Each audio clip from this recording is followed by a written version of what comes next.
Señoras y señores, con ustedes, Antonio Camarote.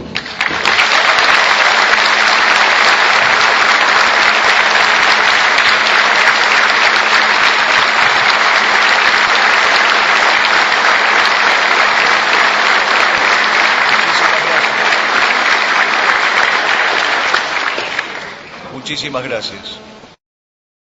Quisiera modificar el rumbo de este aplauso, porque entiendo que en primer lugar debe ir dirigido hacia ustedes que han tenido la generosidad de venir. Aquí hay personas que han venido desde distintos y distantes lugares. Algunos vienen desde Mar del Plata, otros de Mendoza, de Concepción del Uruguay, de Gualeguaychú, y hasta incluso está entre nosotros nuestro querido amigo Luis Alfredo Andriete Capurro, que viene, como a él le gusta decir, del Real de San Felipe y Santiago de Montevideo. De modo que modifico el destinatario de este aplauso hacia ustedes que generosamente han venido. Pero también, y lo digo pensando y pesando las palabras, quiero que este aplauso tenga como particular destinatario a los jóvenes que integran la vanguardia de la juventud nacionalista. Ellos han hecho posible físicamente este acto. Y ellos han demostrado que el nacionalismo católico puede seguir teniendo presencia en la calle. Todavía podemos decir que la calle nos pertenece gracias a este puñado de jóvenes que actúan con prudencia, con discreción, con desinterés y con un enorme espíritu de sacrificio. Mi aplauso personal hacia ellos entonces, y a imitación de ellos, deberíamos nosotros, los que ya somos adultos, redoblar y retemplar nuestro espíritu militante. Muchísimas gracias.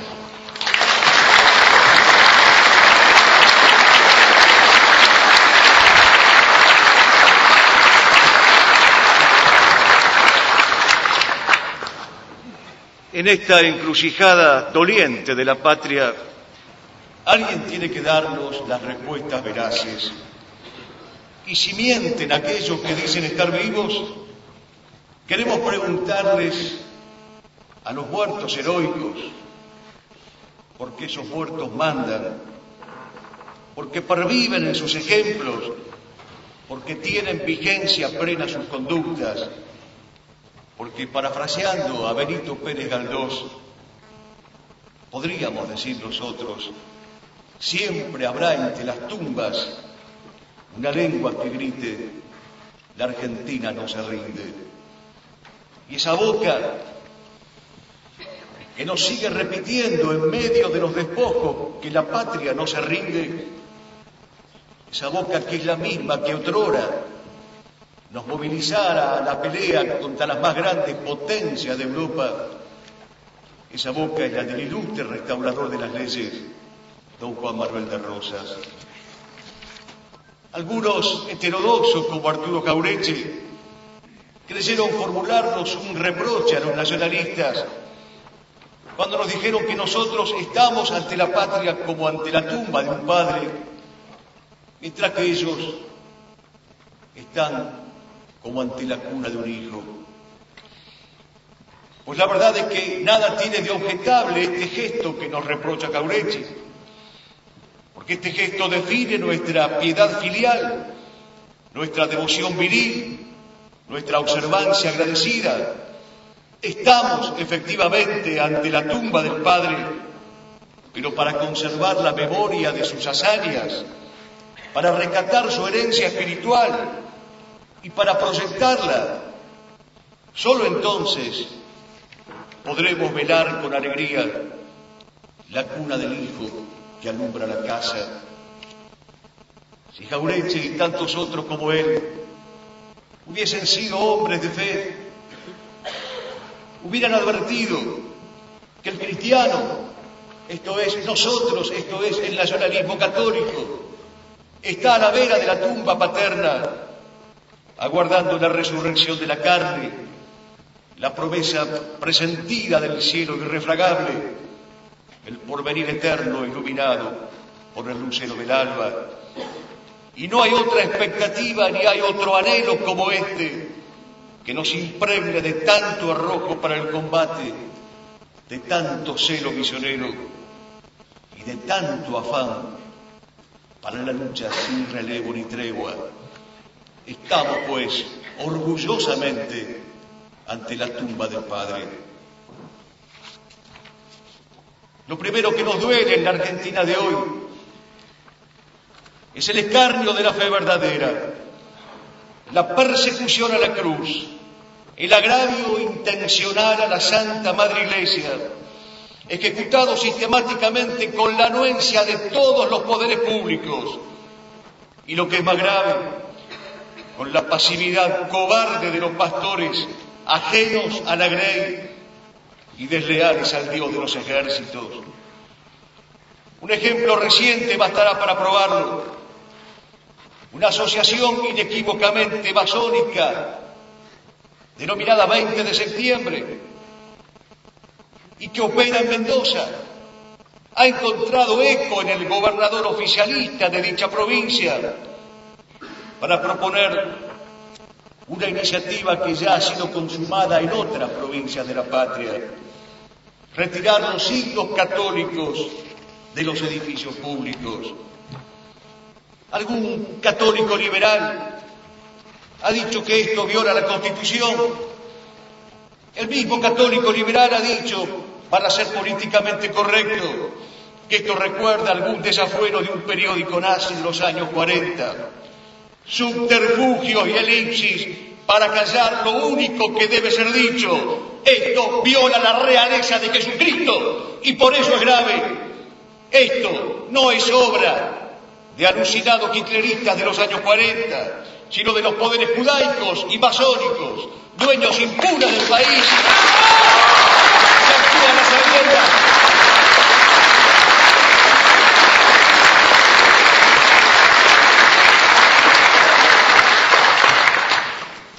Este tipo de sacrilegios, como el que acabamos de mencionar, es solo un ejemplo entre muchos que se repiten en forma constante, reiterada. Tienen lugar al amparo del actual sistema institucional.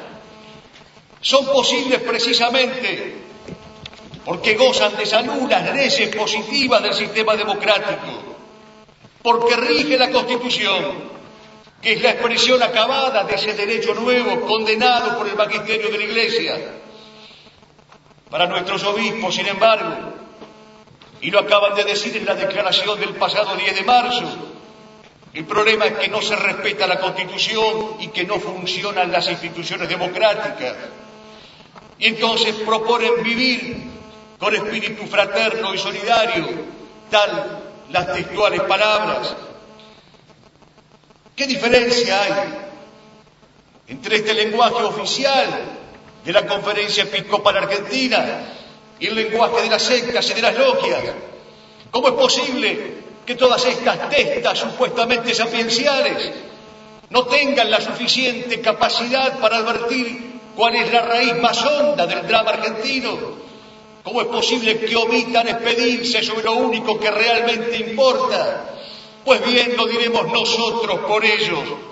No queremos vivir respetando la Constitución. No queremos vivir con espíritu fraterno y solidario. Queremos vivir, como decía Santa Teresa de Jesús, apercibidos y armados, blandiendo bien en alto el estandarte de Facundo Quiroga, que nos sigue diciendo: religión o muerte, muerte al que la ataque.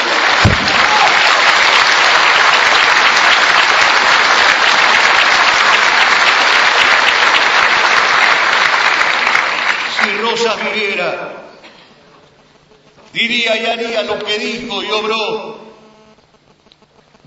La consideración religiosa a los templos del Señor, escribió el 3 de febrero de 1831, y a sus ministros, conviene acreditarla siempre, porque antes de ser federales somos cristianos y es preciso que no olvidemos nuestros antiguos compromisos para con ellos. Por eso Rosas concebía la lucha contra el unitarismo no como una lucha de partido contra partido, y esto lo ha reconocido el mismo Alberdi, sino como una guerra de Estado contra Estado, de Estado católico y confesional, contra un proyecto estatal inequívocamente masónico. Y por eso, queriendo difamarlo, Sarmiento le prodigó el mayor de los elogios. Él dijo: es el Felipe II de América. En él, en la Argentina, está instalado el siglo XII. Nosotros, dirá Sarmiento, somos el siglo XIX. Lo eran, ese siglo al que calificó Daudet de siglo estúpido. El proyecto político de Rosas era el de una santa federación, análogamente a la denominación que en su momento utilizó el duque de Guisa ya por el año 1576 para hablar de una santa liga en la lucha contra el calvinismo. Lo que Rosas quería era una nación unida y recuperada en sus instituciones naturales, una nación en la cual la fe impregnara las ideas, las leyes, las costumbres. No debemos olvidar, dice Rosas, que la Iglesia católica y romana es la madre y maestra, y que por institución de Jesucristo tiene el principado de toda potestad. Y hablándole a la legislatura, agrega Rosas: nuestra religión es la católica, apostólica y romana, y si no queremos ser desgraciados, es necesario que los funcionarios públicos se esfuercen para que sean respetados y cumplidos sus preceptos, en conformidad total con lo que mandan los santos evangelios.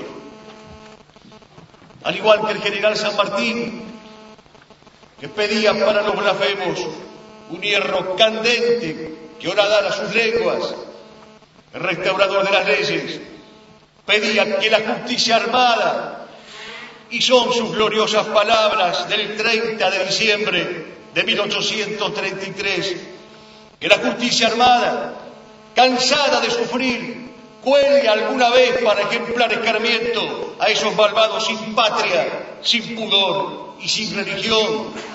Si rigiera hoy el magisterio del héroe, si rigiera hoy el magisterio de Rosas, estos malvados sin patria, sin pudor y sin religión tendrían el único destino que merecen: ser colgados por ofender a Dios y por ofender a la patria.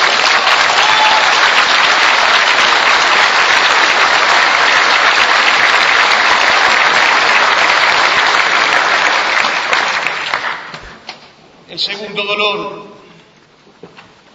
si propiamente pudiéramos enumerarlo así, es ver ultrajada nuestra soberanía nacional, sabernos invadidos, expoliados, carentes de un real señorío sobre todo aquello que nos pertenece. Aquí también un penoso ejemplo reciente bastará para ilustrarnos. Gran Bretaña está robando ante nuestros ojos el petróleo argentino de las argentinas Islas Malvinas. No se tomó a su debido tiempo ninguna medida para impedirlo. La reacción presidencial no pasa del plano declamatorio, incluyendo el espectáculo denigrante de pedirle a la esposa del proxeneta Clinton que los Estados Unidos hagan de mediador, es pedirle al demonio que rece por nuestra virtud. Pero hay cuestiones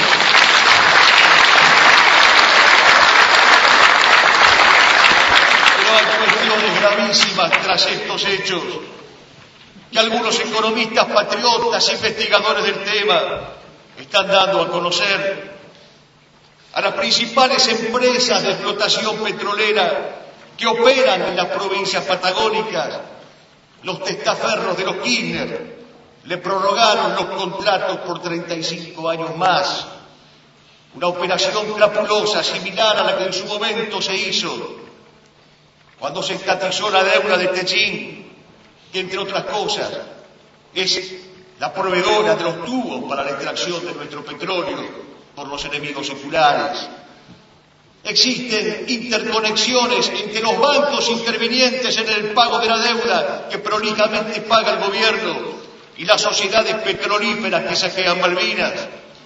Como existen interconexiones de hecho y de derecho entre esos bancos y la Barrick que se lleva los minerales más valiosos de San Juan y de Catamarca por un monto varias veces multimillonario, que bien podría servir para saldar esa deuda. También a estas empresas extranjeras, invasoras y usureras, se les ha renovado el contrato que asegura su permanencia expoliadora en la patria. El latrocinio extranjero se consuma porque hay sirvientes nativos que lo hacen posible. Y siendo cierto como lo es aquello que enseña San Agustín en el libro quinto de la Ciudad de Dios, de que un gobierno sin justicia es una banda de ladrones, es el gobierno el primer cómplice activo de este robo interno y del robo externo. Que nadie se confunda. No tenemos un gobierno propio, regular, malo o pésimo. Gobierna una banda de ladrones. Esa es la diferencia.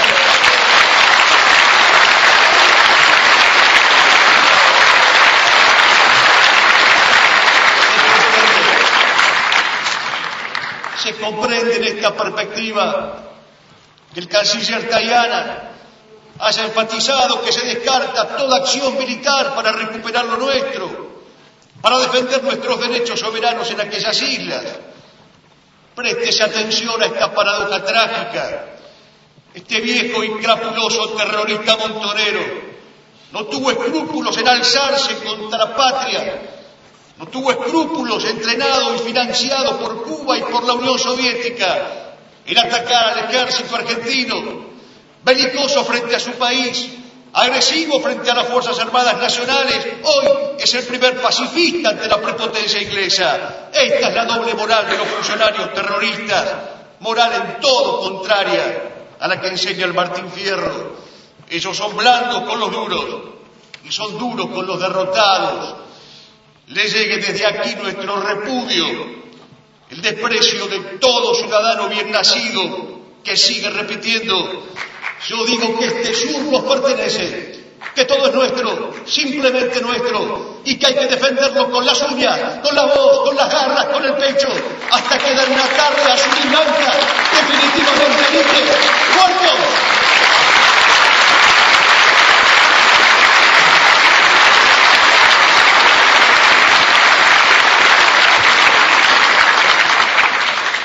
Si Rosas viviera, obraría diplomáticamente como obró, dando lecciones de derecho público internacional a las cancillerías europeas, hasta conseguir los tratados más honrosos que jamás se firmaron en la historia de nuestras relaciones exteriores, y acompañando esa diplomacia con combates heroicos, con declaraciones de guerra, con episodios bravíos, con la epopeya de un jefe a la cabeza de su pueblo en armas, hasta alcanzar lo merecido, que parecía imposible, que el pabellón argentino fuera desagraviado con 21 salvas de los cañones extranjeros.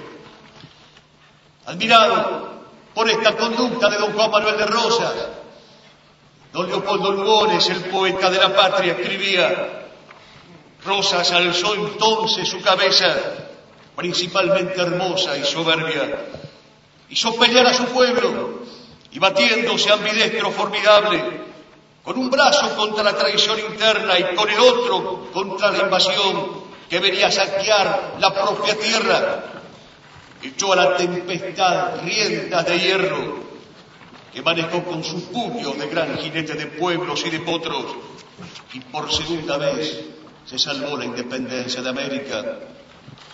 La cifra de este gesto soberano de don Juan Manuel, en el cual se aunan la mejor diplomacia y la mejor disposición al combate, la cifra está en la vuelta de obligado. Hazañas de romanceros se vivieron en aquella jornada.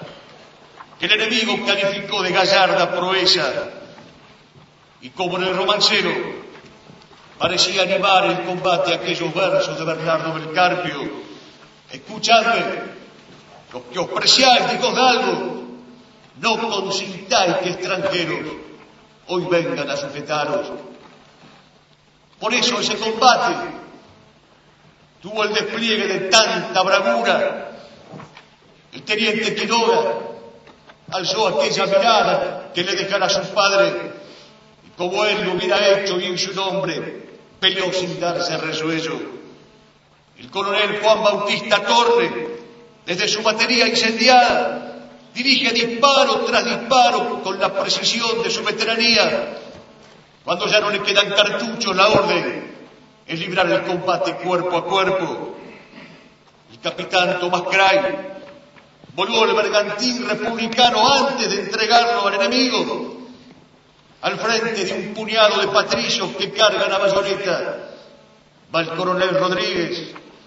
Su sangre y la de sus camaradas mancharán por defenderla una bandera argentina. 38 años después le fue restituida a sus familiares como reconocimiento a aquella proeza y a aquella guerra justa librada sin cuartel. El combate estaba decidido. Unas cadenas rotas y un valle de caídos testimoniaban la gloria. Los clarines tocaron su sepulcral silencio, pero esa noche las estrellas fueron todas federales.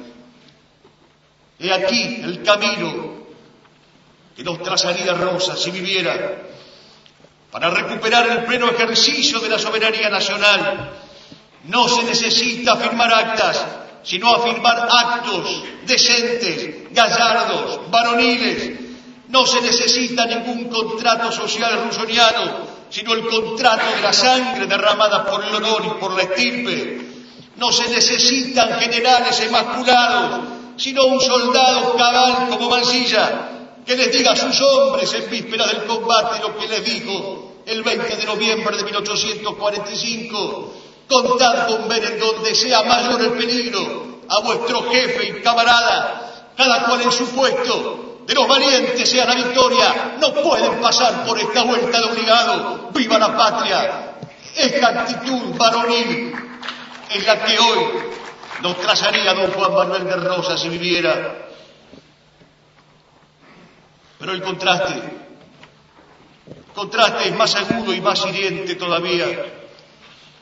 Si este segundo dolor de patria al que aludíamos, en un traje a la soberanía nacional, no solo lo contemplamos en Malvinas, sino en la pérdida evidente de nuestra autonomía económica, puesta de manifiesto precisamente en estos agitados días durante los cuales el gobierno ha violado todas las normativas en las que supuestamente dice creer, con tal de cumplir a rajatabla con el poder mundial de la usura, de arrodillarse ante el imperialismo internacional del dinero y pagar una deuda ilegítima y inmoral.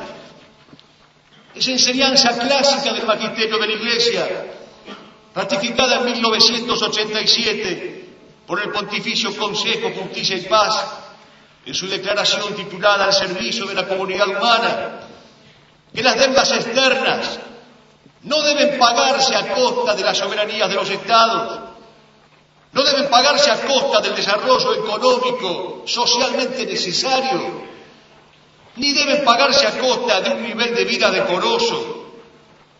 Es exactamente lo contrario de lo que hacen los Kirchner. Pero cuidado, que nadie se equivoque. No pagan por virtud, no pagan por decoro, pagan porque son socios de los acreedores. Pagan porque son tributarios del liberalismo alberdiano, que en el capítulo 15 de las bases sostenía la utilidad de endeudarse. Pagan porque tienen la pseudoética del pagador compulsivo con costos ajenos, como decía don Julio Asusta. La misma pseudoética con la que pueden vivir encollados y predicar la inclusión social y convertirse en multimillonarios, delito tras delito, desfalco tras desfalco. Ya hemos visto esta conducta en la historia ominosa del peronismo. Deudas y mentiras andan de ordinario barajadas juntas. La presidenta ha pedido un consejo para pagar la deuda. Parece ser que los nietos del abuelito usurero no han tenido acceso al informe de Alejandro Olmos o al excelente trabajo de nuestro compatriota Héctor Hernández. Lejos de nosotros convertirnos en consejeros de una ciencia que nos es absolutamente ajena, desconocida y aún hostil. Empezaremos entonces por darle un consejo mayor, menor dirán ellos, mayor si bien se mira, porque es el consejo que está contenido en el capítulo 19 del Evangelio de San Mateo. Ve, vende todo lo que tienes y dalo a los pobres. Pero los impíos como son los Kirchner se niegan a escuchar las perícopas evangélicas, que escuchen al menos las indignadas razones y los indignados rugidos del hombre común que les dice en la calle cada día: ladrones malparidos, devuelvan lo robado.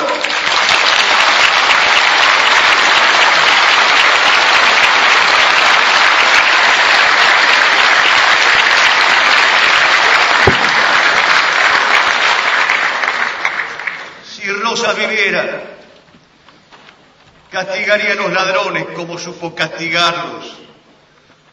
Con mucha frecuencia Ciriaco Cuitinio le remitía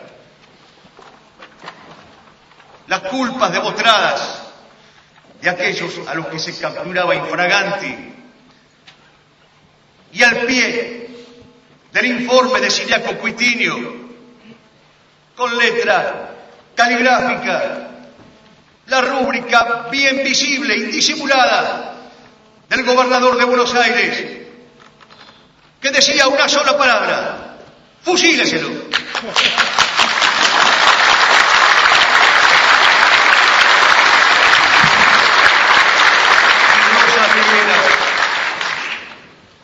Si Rosa viviera, volvería a contar con los servicios de un economista patriota como fue don Mariano Fragueiro. Volvería a hacer lo que hizo durante las 2 largas décadas en las que gobernó esta nación. Rosas, en efecto, trabó los intereses usureros del empréstito inglés, promulgó la ley de aduanas que favoreció las industrias nativas y creó una legítima capitalización provincial. Y el 30 de mayo de 1836 asentó un fiero golpe a la expoliación extranjera al incautarse del hipócritamente llamado Banco Nacional, del que dijera Manuel Dorrego, costándole la vida, árbitro de los destinos del país y de la suerte de los particulares, que dio rienda suelta a todos los desórdenes que pueden cometerse con una influencia tan poderosa. También por la ley agraria del año 1836, Rosas entregó pequeños créditos a quienes no poseían propiedades, junto con fraccionamientos de tierra para labrar y trabajar. Todo esto lo hizo sin aparecer en público, sin asomarse a ningún balcón, sin discursos demagógicos, sin barras arrastradas por la paga. Todas estas medidas de Rosas fueron tomadas con la mayor honradez personal y decencia insobornable. En la hacienda pública, decía Rosas, no hay suma de poderes. Seguía en esto la honrosa tradición de las autoridades españolas. Nada menos que Ramos Mejía, que fue su enemigo, lo dijo. En la administración de las finanzas no puede haber suma del poder público. La política económica de Rosas respetó entonces los 3 postulados que se había propuesto al iniciarse: una estricta austeridad en los gastos, una eficiencia en la administración y una correcta recepción de la renta. Y otro que también fue su enemigo ideológico con posterioridad a su muerte, en el siglo XX, Miró Burgin, ha dicho a propósito de esta situación económica en la época de Rosas: en ningún momento de sus 17 años de gobierno se apartó de estos principios. Pero la prueba mayor de la honradez de Rosas es que, siendo uno de los hombres más ricos de su tiempo, murió en la pobreza.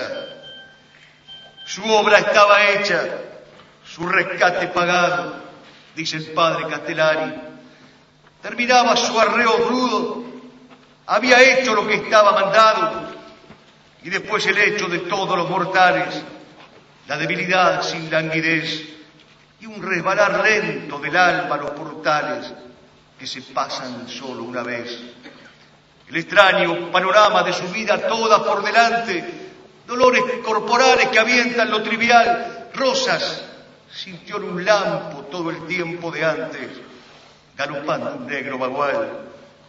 Sintióse en una ventolera de la pampa infinita, hollando en un potro la gravilla helada, oyó como una voz de lejos: ¿cómo anda, tatita? Y se oyó a sí mismo muy lejos: niña, no hay nada. Así muere Rosas, el hombre más rico en la extrema pobreza, pero con un consuelo que no tuvo ningún argentino. La austera pared de su rancho lucía intacto el sable de Chacabuco y de Maipú. Ningún argentino fue coronado por esta victoria. Hay un tercer dolor que hemos de mencionar esta noche, buscando en la figura entrañable de don Juan Manuel una guía para superarlo y para aliviarlo.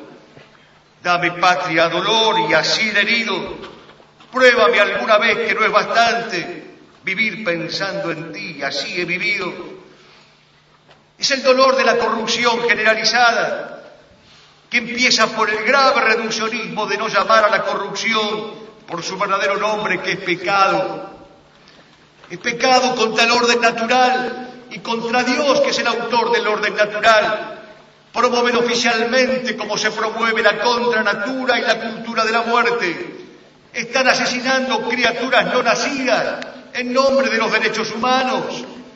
El último asesinato ocurrió hace muy pocos días en Comodoro Rivadavia.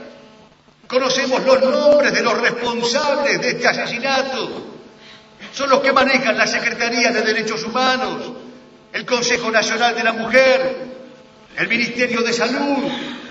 Pues a estos asesinos se les aplica las palabras que, necios como son, siguen pensando que corresponden a alguna operación ilegal. Más les valiera que les ataran una rueda de molino al cuello y los arrojaran al mar. Más les valiera no haber nacido.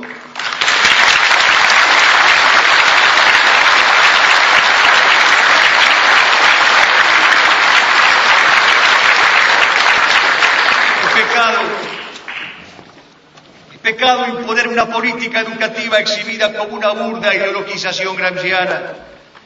Es pecado contra la virtud de la amistad social, sin la cual no hay causalidad formal en las comunidades, como decía Aristóteles. Vivir bajo el signo del rencor, de la exasperación, de las oscuras venganzas tramadas por la tiranía de una dupla siniestra.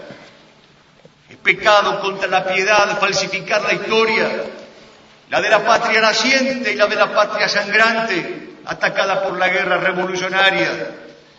Es pecado contra la virtud de la observancia, negarles honores a los genuinos héroes, a los santos, a los sabios, mientras erigen como modelos las contrafiguras más deleznables de la subversión cultural, política y religiosa.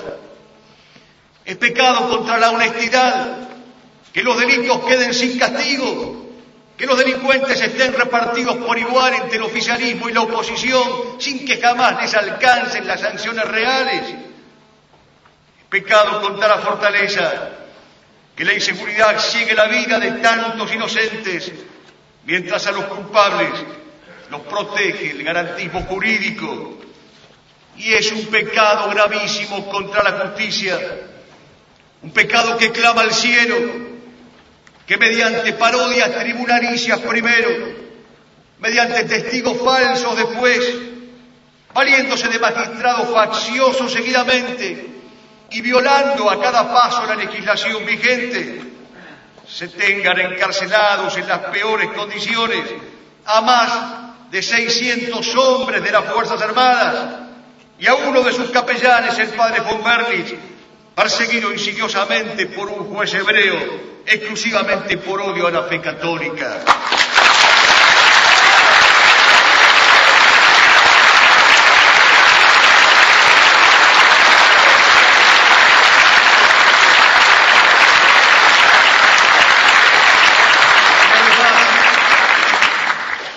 Una vez más queremos ser claros en este delicado punto. No defendemos lo indefendible, ni al proceso, ni a sus cúpulas liberales, ni a los que mancharon una guerra justa con acciones indecentes. Esto fue dicho por el nacionalismo mientras los hechos ocurrían.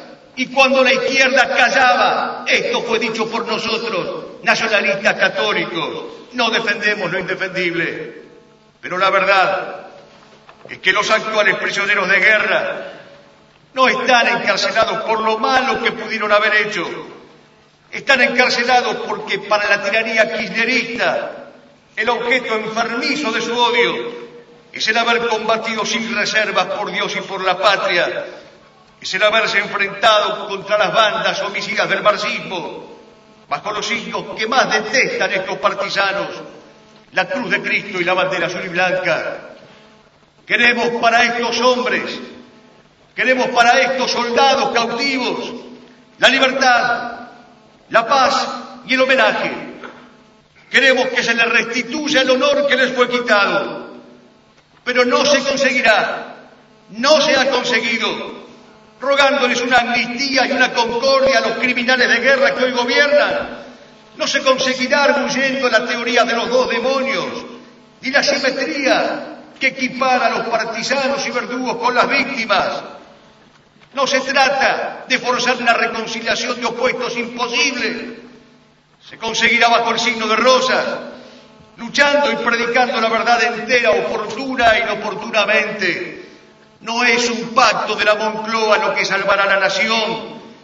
Es un pacto del honor con la memoria de aquellos que cayeron en combate.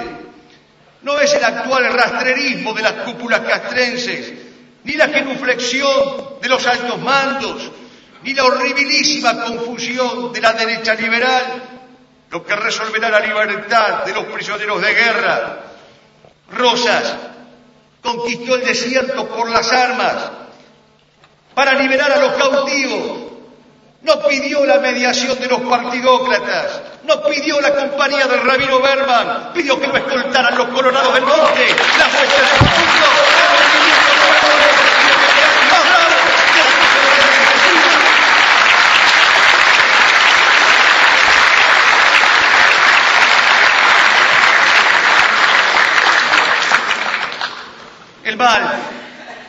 El mal no es la violación de la Constitución. El mal no es que no estén funcionando las instituciones democráticas. El mal es el régimen. El enemigo es el sistema. La perversión es la democracia. Si Rosa viviera, realizaría el orden al cual él llamaba en uno de sus santos y señas en la conquista del desierto. Conveniencia de todos, elemento de triunfo, porque la anarquía es un azote infernal. Si Rosas viviera, buscaría el bien común. En la carta de la Hacienda de Figueroa dice: entre nosotros no hay otro arbitrio que el de dar tiempo a que se destruyan en los pueblos los elementos de discordia, promoviendo y fomentando el espíritu de tranquilidad. Si Rosas viviera, ejercería la autoridad como un servicio a los más necesitados, sin mencionar retóricamente a cada rato la inclusión social. Bien se lo dijo a Santiago Vázquez el 9 de diciembre de 1829. Me fue preciso hacerme gaucho como ellos y hacer cuanto ellos hacían, protegerlos, hacerme su apoderado, cuidar de sus intereses, no ahorrar trabajo ni medio para ellos. Rosas se hizo gaucho, que como dice don Segundo Sombra, es más que hombre. No es entonces la dialéctica de los ricos contra los pobres la de Rosas. No es la justificación del saqueo, del piquete, del resentimiento social, de la lucha de clases del lumpen proletariado. es el conductor que preserva, que protege, que tutela y que resguarda. Por eso la suya fue una política realista del arraigo. Vio las cosas, la res, la realidad cargada de sentido que decían los romanos. Vio la tierra vacía y estéril. Vio a los hombres errantes.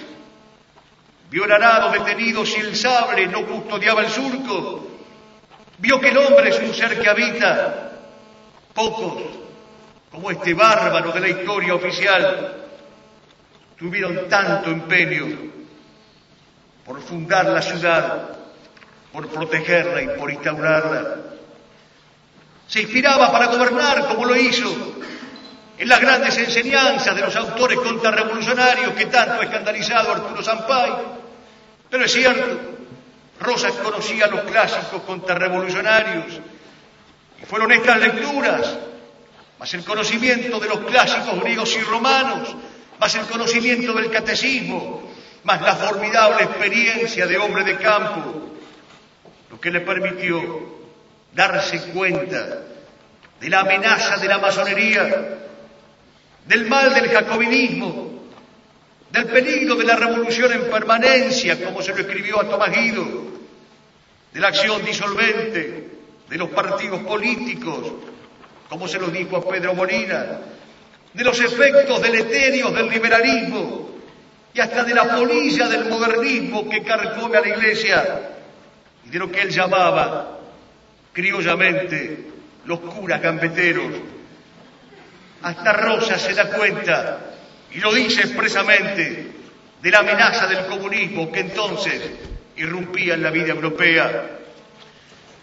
Lo que Rosas haría frente a todos los corruptos es lo que dijo y cumplió en su famosísima proclama del 13 de abril de 1835. Habitantes todos de la ciudad y campaña, la divina providencia nos ha puesto en esta terrible situación para probar nuestra virtud y constancia. Resolvámonos, pues, a combatir con denuedo a estos malvados que han puesto en confusión nuestra tierra. Persigamos de muerte al impío, al sacrílego, al ladrón, al homicida y sobre todo al pérfido y traidor que tenga la osadía de burlarse de nuestra fe. Que de esta raza de monstruos no quede uno entre nosotros. Que su persecución sea tan tenaz y vigorosa que sirva de terror y espanto a los que puedan venir adelante. La causa que vamos a defender, dice Rosas, es la de la religión, la de la justicia y la del orden público. Es la causa recomendada por el Todopoderoso. Él dirigirá nuestros pasos y con su especial protección nuestro triunfo será seguro. Nadie en la Argentina tuvo esta frontalidad y esta bravura para acabar con la corrupción y con los corruptos. Por eso Rosas no admite ninguna comparación con los demagogos del siglo XX. He aquí el contraste entre este presente doloroso y aquel pasado glorioso. Como decía Allenta, comparad la riqueza de aquella Argentina pobre con la pobreza de esta Argentina rica. Que ven hoy nuestros ojos cansados de fatigas. Un pueblo donista convertido en electorado. Una clase dirigente constituida en crasa oligarquía, empezando por aquellos que dicen odiarla y que son sus beneficiarios y sus titulares. Juventudes adocenadas en el vicio, adultos medrosos de imponerles deberes, de imponerles límites, hombres honestos a merced de los saqueadores ambulantes, el maldito sueño sarmientino convertido en realidad. Los pobres, decía Sarmiento en el Senado, el 13 de septiembre de 1859, han de recoger los desperdicios por la calle, porque el Estado no tiene caridad y no tiene alma. Y a modo de un títere, de una marioneta, se presenta a la cabeza de tantos males sin cuento una mujeruca en la cual la ignorancia es más aborrecible que su soberbia, su vanidad más escandalosa que su incultura, y su ordinariedad tan frondosa que, como diría Paul Brusac, no cabe en toda la pampa. Acaba de decirlo, que no se puede domesticar, porque la palabra domesticación, según la presidenta, es lo mismo que domar. Nadie le pide a los gobernantes que sean latinistas eximios, pero sí es justo pedirles que se callen la boca.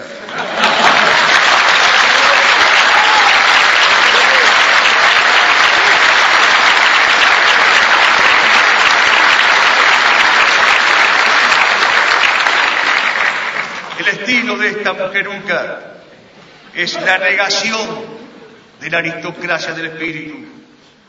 Don Juan Manuel de Rosas, en una carta que le mandó a Josefa Gómez el 7 de abril del año 1867, habla sobre el papel de la mujer en política.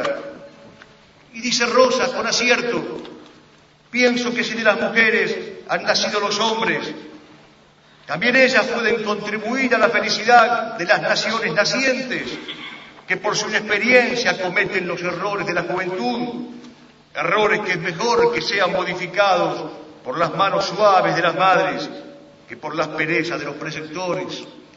Sensatas palabras las de Rosas. Que las mujeres tengan su presencia y que la tengan bajo el signo de aquello que les es característico e inherente, la maternidad. Porque es preferible, dice Rosas, las manos suaves de la madre que las perezas de los preceptores. Pero aquí no tenemos manos maternas, aquí tenemos garfios de piratas y garras devastadoras.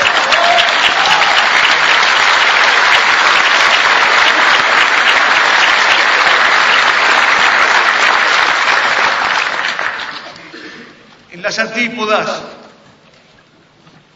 haremos el elogio del estilo de don Juan Manuel de Rosas, y lo haremos con las palabras de Spengler, que lo llamó poderosa figura de estilo prusiano, estilo que significa la ordenación aristocrática de la vida, un carácter que se rige a sí mismo, un considerar virtud el ser orgullosamente el primer servidor del Estado. Esto es lo que define el estilo de un aristócrata. Estoy entre vosotros como el que sirve. Vale quien sirve. La verdadera jerarquía, dirá Ramiro de Maeztu, es el servicio. Anzoátegui a su turno retrató bellamente el estilo del restaurador. El hombre que traía a la ciudad del campo, y con el campo su estilo de poesía, su estilo de hombre criado en el silencio nuestro, hecho de vida y de muerte, de pericor y de duelo, y floreció la patria bajo el cielo y al filo de la flor y la espada. Ya tenía su estilo de poesía ganada, con el filo y el cielo, con la flor y la espada. Decíamos, desde el anuncio de esta conferencia, que nuestro propósito era rescatar una herencia, revivir un legado, recibir la lección de las edades, como escribiera Manuel Machado, y poner en práctica estas lecciones. Lo que nos enseña la vida y la obra de Rosas es el deber de prestar nuestros servicios a la patria. Se lo dijo a don Vicente Quesada: son mentecatos los que suponen que el poder ejercido como yo lo ejercí comporta disfrutes o deleites. He trabajado como un galeote durante 30 años de mi vida. Vale quien sirve. Servir es un honor.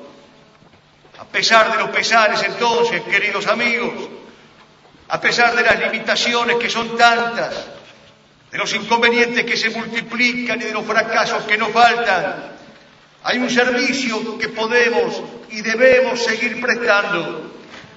El servicio de testimoniar la verdad oportuna e inoportunamente y de obrar en consecuencia. Quiero instarlos esta noche a que sigamos testimoniando la verdad oportuna e inoportunamente.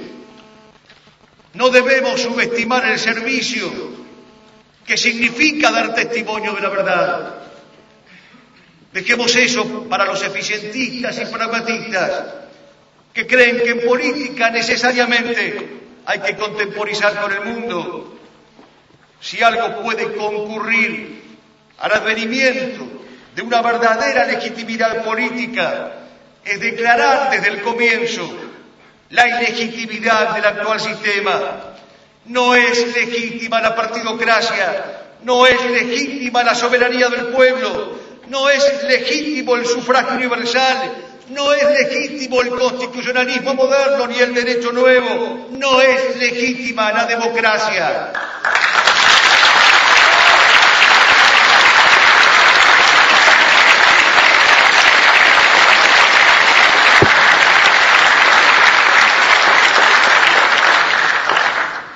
Hace hoy 29 años moría el padre Castellani.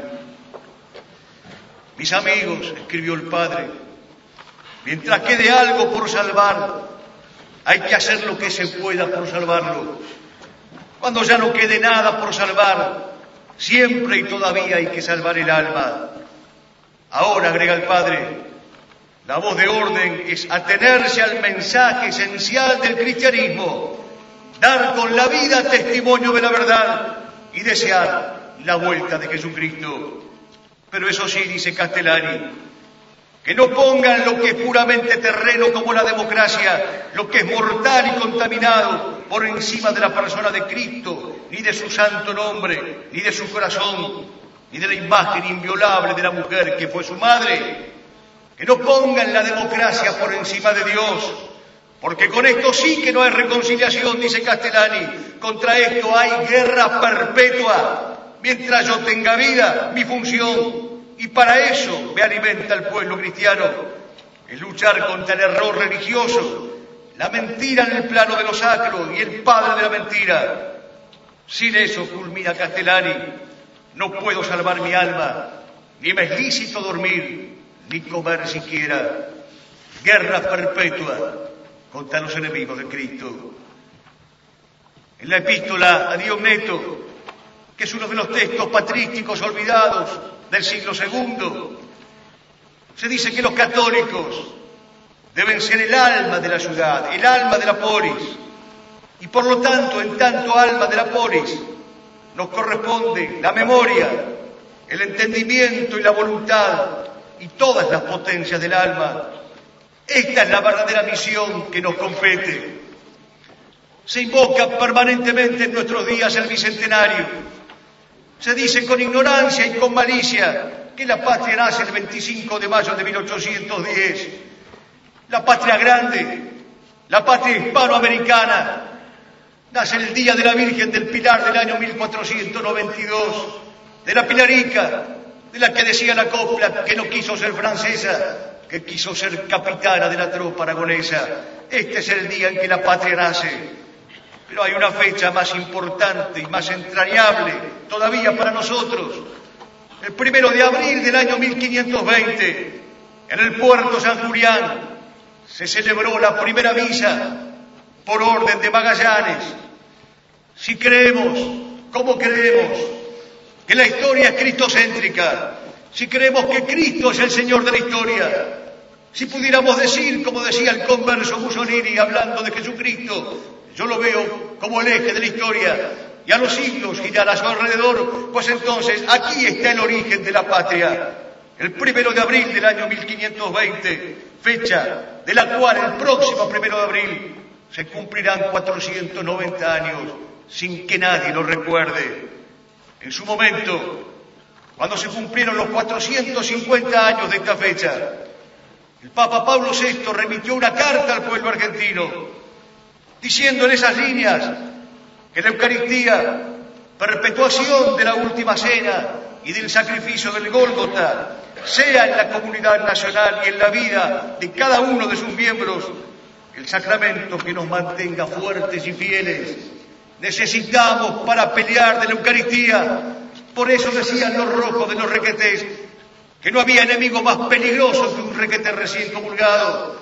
Necesitamos volver a recordar esta efeméride olvidada y traicionada. La patria nace el 1 de abril de 1520. Por primera vez se escucha la Santa Misa en estas tierras. Cerremos, pues, este elogio a don Juan Manuel de Rosas con las palabras claras pronunciadas por dos de nuestros maestros entrañables en vísperas de su martirio.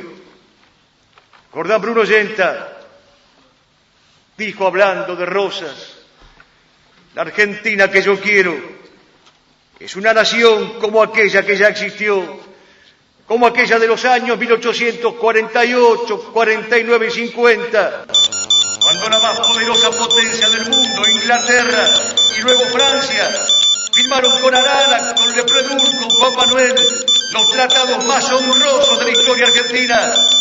Yo quiero una nación como aquella, en la que un día todo el pueblo porteño fue convocado al puerto, y ante ese pueblo de varones y de mujeres fuertes entró en la rada la fragata inglesa Harpy, arrió el pabellón inglés, izó el pabellón argentino y lo desalavió con 21 cañonazos. Así se despedía de la vida Jordán Bruno Yenta, haciendo el elogio de don Juan Manuel de Rosas. Y por su lado, decía el padre Alberto Ignacio Escurra: te pedimos, Señor, que el ejemplo de Juan Manuel sea la inspiración de nuestra juventud, que miren no a los ídolos de la farándula o de las series extranjeras, sino al ejemplo de los santos y al de los héroes, y encuentren en Juan Manuel el arquetipo del gaucho y del patriota. Te rogamos, Señor, que le des a don Juan Manuel de Rosas el descanso eterno, y que a nosotros nos niegues el descanso, hasta que con los escombros de esta patria en ruina sepamos edificar la Argentina grande que Juan Manuel soñó y por la cual entregó su vida. Queridos amigos, hemos querido hacer esta noche el elogio del hombre que rigió los destinos de la tierra y cuya memoria sigue siendo falsificada por el liberalismo, por el marxismo y por el pseudo-revisionismo populista que se ha impuesto de la mano de los pornógrafos, ahora devenidos en historiadores.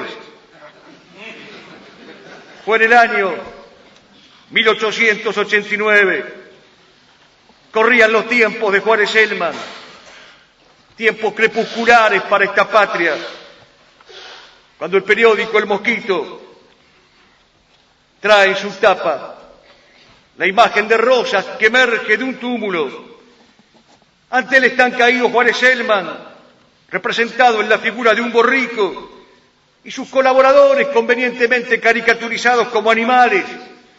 Un cartel los identifica: ayotistas, raspas, tramposos. Y debajo de la imagen egregia de Rosas, estos versos formidables: si se alzara de la tumba, ¿a cuánto se escarmentaría?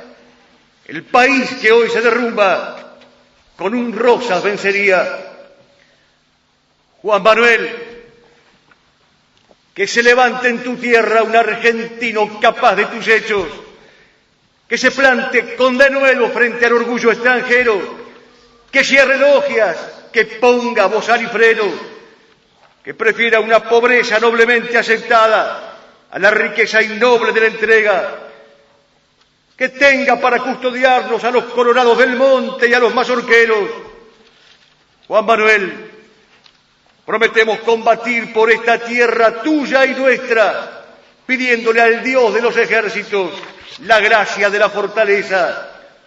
Juan Manuel, no habrá mueras esta noche, pero estarán tus vivas, los vivas de tu época que son también los nuestros, y los vivas nuestros que quieren ser los tuyos.